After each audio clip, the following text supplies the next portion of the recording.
거짓 해명이 거듭되면 그 다음 말도 신뢰를 잃기 마련입니다. 이른바 성완종 리스트에 대한 이완구 총리의 해명이 꼭 그렇습니다. 성완종 전 회장에게 돈을 받은 적 없다던 이완구 총리, 오늘은 자신의 목숨을 걸었는데요. 이 총리에게 3천만 원을 줬다는 성 전 회장의 녹취록이 공개됐습니다. 정치권 취재하고 있는 권현주 기자와 상세히 짚어보겠습니다.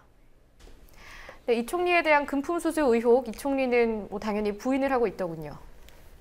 네, 그렇습니다. 이완구 총리는 성 전 회장으로부터 3천만 원을 제공받았다는 의혹에 대해 사실이라면 목숨까지 내놓겠다며 완강히 부인했습니다.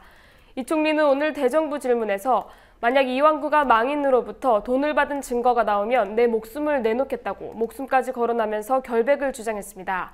앞서 경향신문은 오늘 2013년 재보궐선거 당시 성 전 회장이 이완구 총리에게 3천만 원을 선거자금으로 제공했다는 그 증언을 공개했습니다. 이 총리의 경우 당초 성 전 회장의 메모에 이름만 적혀 있었는데 추가로 구체적인 금액과 건넨 시점까지 공개되면서 의혹이 증폭되는 모양새입니다. 이 때문에 오늘 대정부 질문이 외교통일 안보 분야임에도 불구하고 성완종 리스트에 대한 추궁이 이어졌습니다. 네, 여당 내에서도 일각에서는 이 총리가 사퇴를 해야 되는 게 아니냐 이런 목소리가 나오기도 했다고 하고요. 그런데 이에 대한 여당 측 입장은 어떻게 정해졌습니까? 네, 새누리당 김무성 대표는 오늘 오후 긴급 최고위원회를 소집해 이완구 총리의 거취 문제나 특검 도입 등에 대해 2시간가량 논의를 했습니다. 유승민 원내대표는 회의 결과 브리핑에서 검찰은 국무총리부터 최대한 빨리 수사해야 한다고 당 지도부의 입장을 모았다고 밝혔습니다. 그러나 이 총리의 거취 여부와 관련해선 결론을 내리지 못했는데요.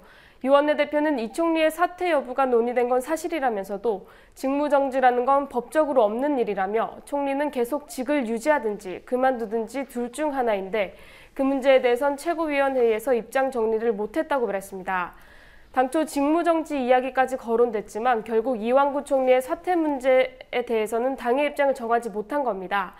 특검 문제에 대해서도 야당이 요구한다면 언제든지 받겠다고만 했을 뿐 당장 특검 시작은 어렵다는 입장입니다. 그러면서 유 원내대표는 특검 수사를 시작하려면 시간이 한 달 걸리거나 2달 정도 시간이 걸리기 때문에 일단 검찰 수사를 다시 한번 촉구하기로 했다고 밝혔습니다. 네, 야당의 경우에는 지속적으로 당장 직무정지해야 된다, 내려와야 된다 이렇게 주장하고 있죠. 네, 당초부터 이완구 총리의 사퇴를 주장한 야당은 새누리당의 결정에 대해 즉각 반발했습니다. 새누리당 긴급 최고위원회의 결과 발표 직후 야당의 기자회견을 직접 보시겠습니다. 국무총리가 현직에 있는 한 검찰이 엄정하고 공정한 수사를 할 것이라고 새누리당은 현직을 유지한 채 수사를 받으라는 억지를 그만두고 이완구 총리에 대한 보호막을 거두어야 합니다. 총리의 직무정지, 사퇴 문제, 특검 수용 등 어느 것 하나도 결정하지 못한 무책임함에 매우 유감스럽습니다. 오늘 새누리당의 결정으로 이번 사건에 대해 풀 의지가 전혀 없다는 점이 분명히 확인됐습니다. 그러면서 야당은 이완구 총리에 대한 사퇴 요구 목소리를 높이고 있습니다. 앞서 문재인 민주연합 대표는 오늘 오후 광주 서구울 지원 유세 자리에서 이완구 총리는 국회가 아니라 검찰에 가서 피의자 신문을 받아야 한다고 강조했습니다. 특히 문 대표는 현직 국무총리와 현직 대통령 비서실장이 피의자로 수사받는 일은 역사상 없던 일이라면서 두 사람은 스스로 거취 결정을 해서 부끄러움을 더 키우지 말아야 한다고 강한 조치를 요구했습니다. 네, 어제에 이어 오늘도 대정부 질문에서의 최대 쟁점이 성완종 리스트였는데요. 이완구 총리의 그 해명이 계속해서 거짓으로 드러나서 논란이죠. 네, 이완구 총리가 성완종 리스트를 해명하는 과정에서 여러 번 말이 바뀌면서 거짓 해명으로 일관한다는 지적이 제기됐습니다. 성 전 회장이 적극 도왔다는 2012년 대통령 선거와 관련해서인데요. 이 총리는 2012년 대선에 관여한 적이 없다고 했지만 당시 유세 현장에 이 총리의 모습이 확인되면서 논란이 불거졌습니다. 이 총리는 어제 대정부 질문에서 대선에 관여한 적이 없다고 한 발언이 있는데요. 직접 보시겠습니다.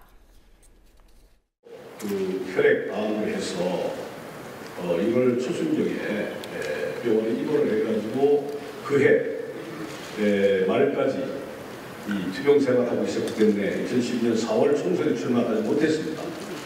그리고 12월 대선에도 관여하지 못했던 총리가 지난 2012년 12월 7일 충남 천안시 아운의 장터에서 유세차에 올라 박근혜 후보 지지 연설을 한 동영상이 알려졌습니다. 즉, 이 총리가 어제 대정부 질문에서 암투병 중이라서 유세장엔 한두 번 간 적이 있으나 유세는 하지 못했다는 해명은 거짓이 되는 겁니다. 논란이 불거지자 이 총리는 선거라는 것이 중앙당이 기획하고 전체적인 그림을 그리면서 하는 것과 각 시도에서 하는 것 두 가지로 나눠지는데 제가 관여하지 않았다는 말은 중앙당에 관련되지 않았다는 말이라는 해명을 내놨고 야당 의원석에선 야유가 터졌습니다.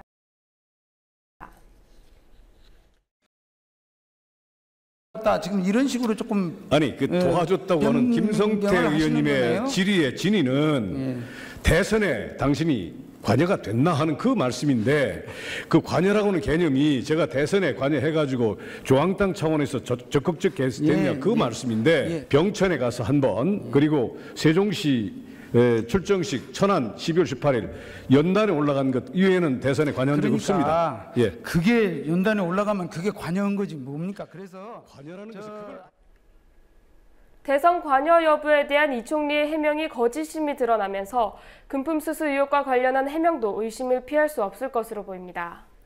예, 권현주 기자 수고하셨습니다.